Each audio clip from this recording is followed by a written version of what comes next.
Bonjour, bienvenue au message lumière de la famille Myriam. Qui ne connaît pas la belle histoire de Joseph vendu par ses frères? Il est le fils préféré de son père. N'est-il pas le fils de Rachel, l'épouse préférée de Jacob? À cause de cette préférence et parce qu'il a le don d'interpréter les rêves, ses frères jaloux le vendent à un marchand d'esclaves. Il se retrouve en Égypte et en prison parce qu'il a résisté aux avances de la femme d'un dignitaire du Pharaon. Mais voilà qu'il est amené par des événements providentiels à interpréter les songes du Pharaon, ce qui lui vaut de devenir l'homme de confiance de Pharaon, son premier conseiller, son premier ministre. Il avait plein pouvoir dans le pays. Pendant 7 années de vaches grasses, il engrange le blé nécessaire pour passer à travers les 7 années à venir de sécheresse. C'est ainsi que la famine sévissait à Canaan et qui a amené les frères de Joseph en Égypte. Et Joseph devint l'instrument de Dieu pour sauver ses frères et son père de la famine. Les événements semblaient se liguer contre Joseph, mais Dieu, qui veillait et prévoyait tout dans sa providence, va tout faire tourner à l'avantage de Joseph, de sa famille et de son peuple.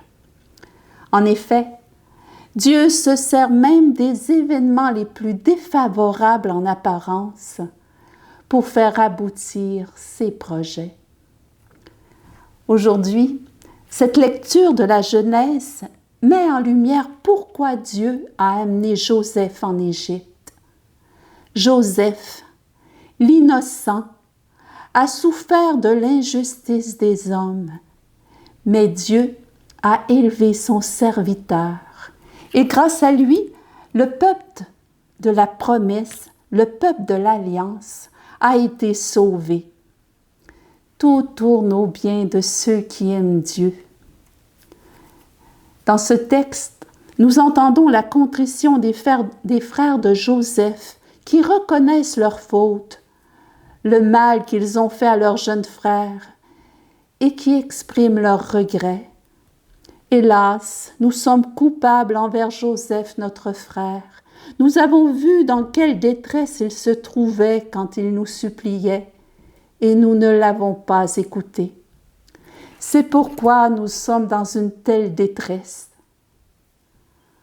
On voit aussi le cœur sensible de Joseph qui se retira pour pleurer. Magnanime, il pardonne à ses frères, les sauve de la famine et fait venir Jacob en Égypte. La famille est désormais réconciliée et réunie. Joseph pourra faire la lecture de ces événements douloureux de sa vie avec un regard de foi et prendre conscience que Dieu était dans ces événements. Il était présent à ses côtés en toutes choses, en tout temps et en tout lieu. Il le préparait à sauver sa famille et son peuple de la famine, de la mort.